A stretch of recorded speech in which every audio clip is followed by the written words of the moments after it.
Eu sou o Ângelo, professor de Biologia. E eu quero falar com vocês sobre o Enem hoje. Eu sei que tem muita gente estudando para fazer esse tipo de avaliação e eu acho muito importante. Eu estive lendo alguma coisa a respeito do conteúdo do Enem e deu para perceber que alguns conteúdos são exigidos com uma certa frequência e que acompanham a situação da sociedade. Existe a contextualização daquilo que você aprendeu na escola. Então esse que é o interessante do estilo do Enem, porque ele procura fazer com que você realize uma leitura de mundo através dos conhecimentos escolares que você teve durante a sua vida toda em que você esteve numa escola. Então isso é muito interessante. Nesse caso, hoje eu quero destacar com vocês a parte molecular do DNA. Tudo bem? Então eu sei que isto é uma coisa muito recorrente e que deve continuar assim, porque nós estamos ainda vivendo um período de bastante discussão a respeito de assuntos como, por exemplo, testes de paternidade, identificação de seres vivos através do DNA. Nós estamos também vendo muita coisa a respeito de clonagem, ainda temos os transgênicos, enfim, muitas outras coisas que estão sendo construídas através de um estudo feito de uma molécula bem repetitiva que aparece em todos os seres vivos, que é a molécula de DNA. Então, você sabe os conceitos fundamentais, por exemplo, DNA, RNA, né? O conceito da sua formação, como funciona a sua multiplicação, né? A replicação do DNA, né? Como funciona a transferência da informação do DNA para uma outra molécula chamada RNA, né? Que vai transferir, né? Essa informação principal para outras partes da célula, para que elas possam resolver problemas e manter a célula em perfeito estado de funcionamento. Então, hoje, o que eu quero fazer com você? Quero resolver algumas questões relacionadas a esse assunto e que estão vagando pelos Enems de todos sempre e sempre estarão presentes no Enem, porque, afinal de contas, é um tema importante, atual e vale a pena contextualizar, tudo bem?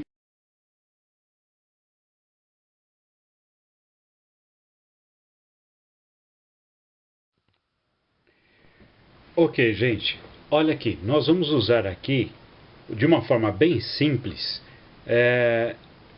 essas questões selecionadas por um caderno da editora Bernoulli, tá?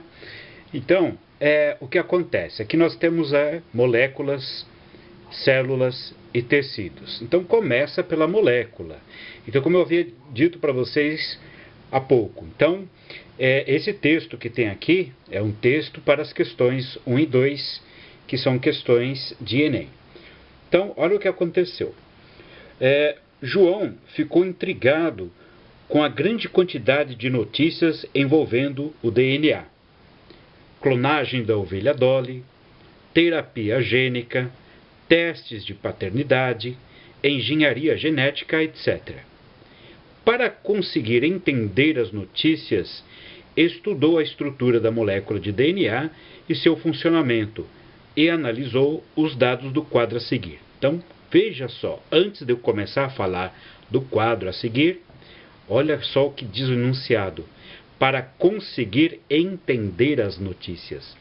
Então, essa contextualização, o mundo oferece a você muitas informações e o entendimento dessas informações depende de uma interpretação de conceitos que você aprende na escola, tá?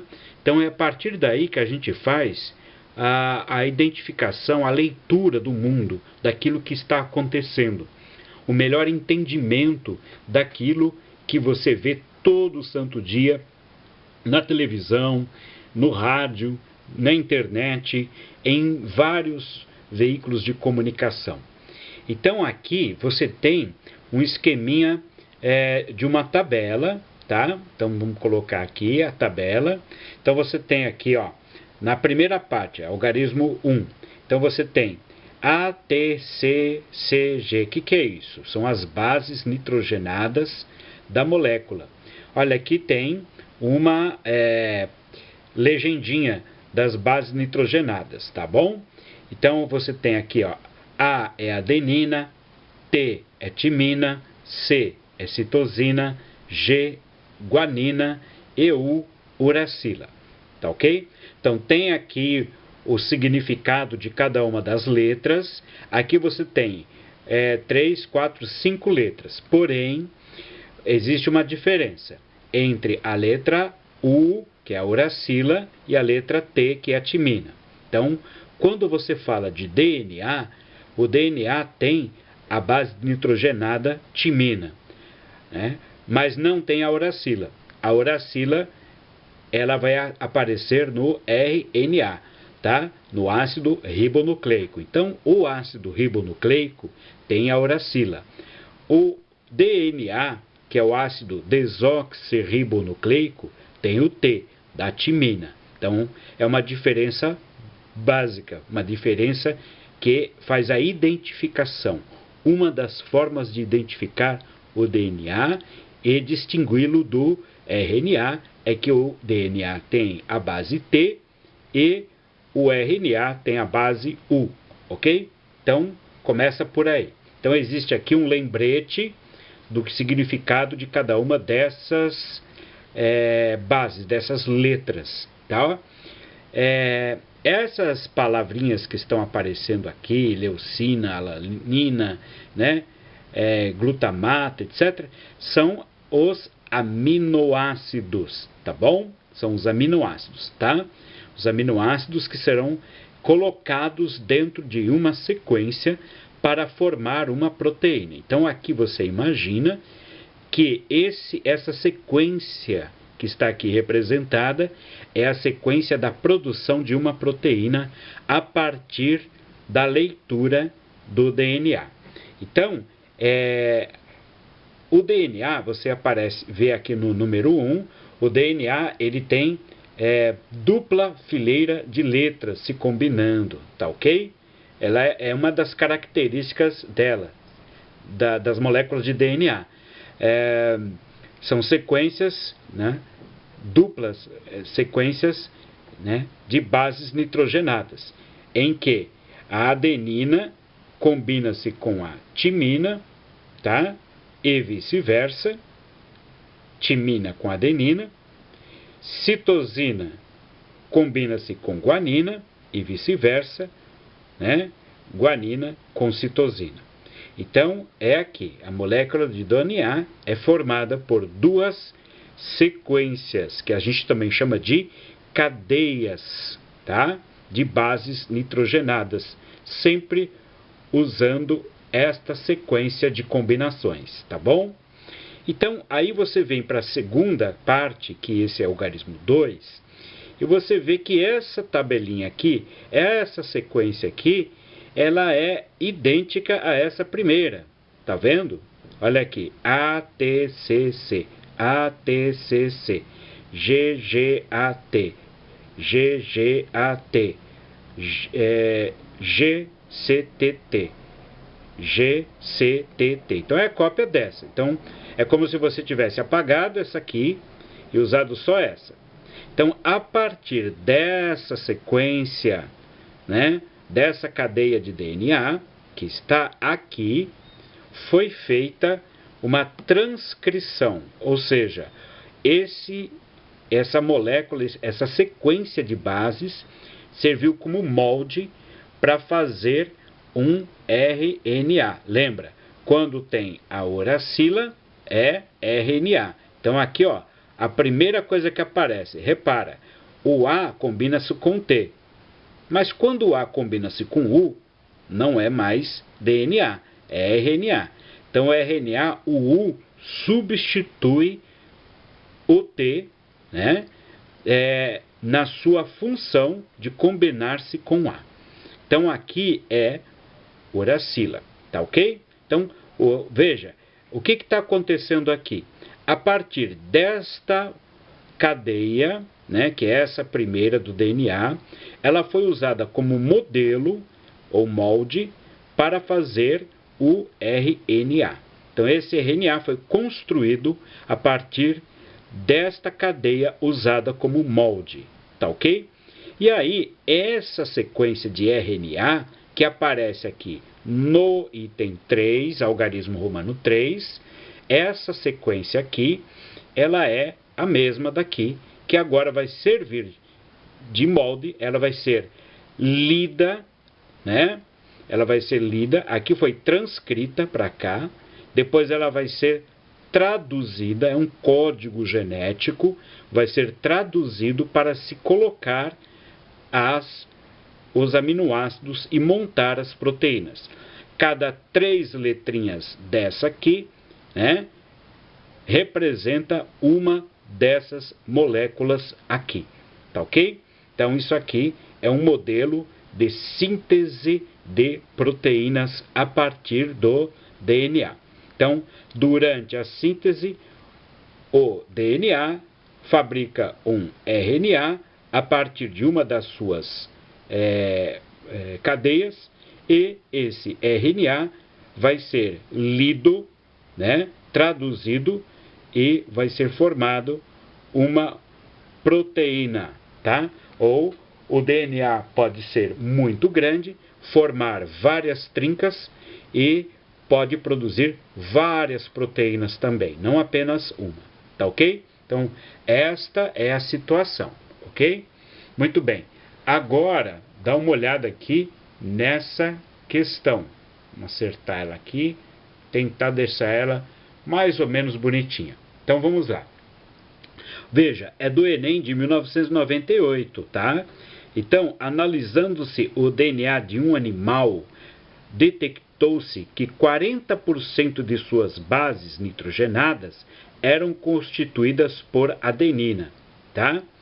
Relacionando esse valor com o emparelhamento específico das bases, os valores encontrados para as outras bases nitrogenadas foram.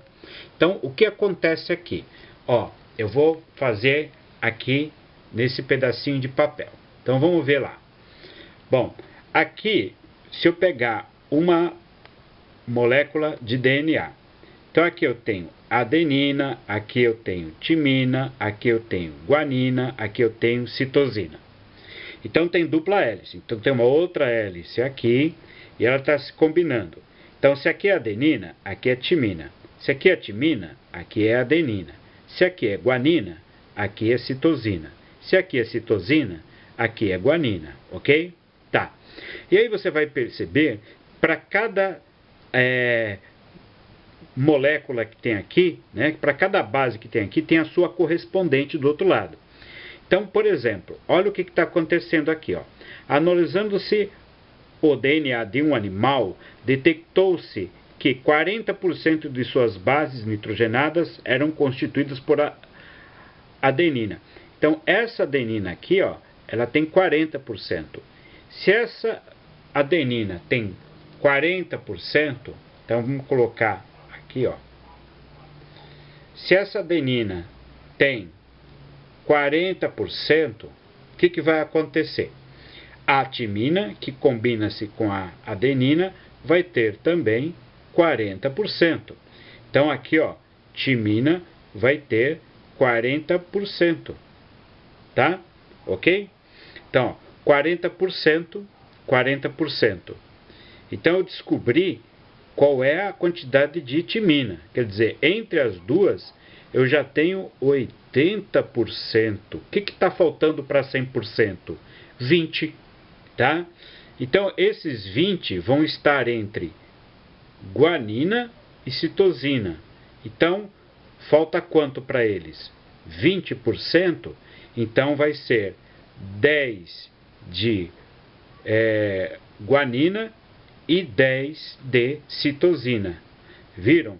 Com apenas uma porcentagem de uma única base, eu consigo descobrir quais são as quantidades, as proporções das outras bases. Então, eu tenho, por exemplo, a adenina, eu tenho 40%, então eu posso deduzir o seguinte, eu tenho que ter, ó, timina, eu tenho que ter 40%, tá? Eu tenho que ter citosina, eu tenho que ter 10%, tá? E eu tenho que ter guanina, né, mais 10%. Tá ok? Assim, tá? Dessa forma que eu tenho que ter. Então, reparem, qual vai ser a alternativa melhor? Bom, primeiro, timina tem que ter 40%. Então, 40% tem aqui, tá ok? Só que a citosina, que é a segunda que aparece, tem que ter 10. Ó, 40, 20, não é. Onde tem outro 40? Aqui. 40, 10. Opa, 40, 10%, e aqui 10%. Portanto, tá aqui, ó, alternativa D. Tá? Alternativa D. Então, essa aqui a gente consegue descobrir a partir disso. Tá legal? Ok? Então, veja como nós resolvemos essa questão desta forma. Tá? Agora, vamos ver essa questão que aparece aqui, agora. Vamos ver. Essa outra questão. Em 1 está representado o trecho de uma molécula de DNA. Tá ok? Esse 1 aqui, não se esqueçam, é esse 1 aqui, tá? É molécula de DNA. Confere? Confere. Esse é o DNA. Tá? Observando-se o quadro, pode-se concluir que... Então, vamos ver. Esse é o quadro que se refere, tá? É o quadro que está se referindo. Voltando aqui, vamos ver qual dessas alternativas são coerentes. A molécula de DNA é formada por duas cadeias caracterizadas por sequências de bases nitrogenadas? Isso está certo, é coerente, tá? Então, olha só, voltando à tabela, olha aqui. A molécula de DNA é formada por duas cadeias caracterizadas por sequências de bases nitrogenadas. Tá ok? Então, essa que é a alternativa certa. A alternativa certa é a alternativa A. Tá ok? Na molécula de DNA podem existir diferentes tipos de complementação de bases nitrogenadas, né? Diferentes tipos não, apenas os tipos conhecidos. Adenina com timina, guanina com citosina. Então, só pode ser isso aqui, ó. Olha só, adenina com timina e guanina com citosina. Não pode ser diferente, tá? Outra coisa, a quantidade de adenina pode em uma das cadeias, né, presentes em uma das cadeias é exatamente igual à quantidade de adenina na cadeia complementar? Não, não precisa ser. Então, por exemplo, se aqui eu tenho uma quantidade de A, aqui eu vou ter a mesma quantidade de T. Mas se aqui eu tenho uma outra quantidade de A, ela está relacionada com essa quantidade de timina, não com essa, tá? Então aqui elas são independentes, tá ok? Outra coisa, na molécula de DNA podem existir 5 diferentes tipos de bases nitrogenadas? Não, apenas 4, adenina, timina, guanina e citosina. Então é só assim, ó, adenina, timina, guanina e citosina, apenas esses 4, não 5, tá bom? No processo de mitose, cada molécula de DNA dá origem a 4 moléculas de DNA exatamente iguais? Não. O que está errado aqui? No processo de mitose, né, cada molécula de DNA dá origem a 2 moléculas de DNA exatamente iguais, não 4. 4 é na meiose, tá ok? Por quê? Assim como na célula, você tem uma célula inicial que é 2N. Primeiro, ela multiplica todo o seu interior, 2 vezes 2N, e depois ela se separa, 2N aqui e 2N aqui. Então, isso aqui é uma meiose. Aliás, é uma mitose, tá? Aqui, ó, mitose. Então, uma célula original dá origem a duas células com a mesma quantidade de material genético, a mesma quantidade de DNA. Ok? Então, se vocês entenderam a questão, né, qualquer dúvida, você pode colocar alguma observação, né? Se você gostou da dica, clica em curtir, tá ok? Então, por enquanto, muito obrigado e até a próxima. Tchau!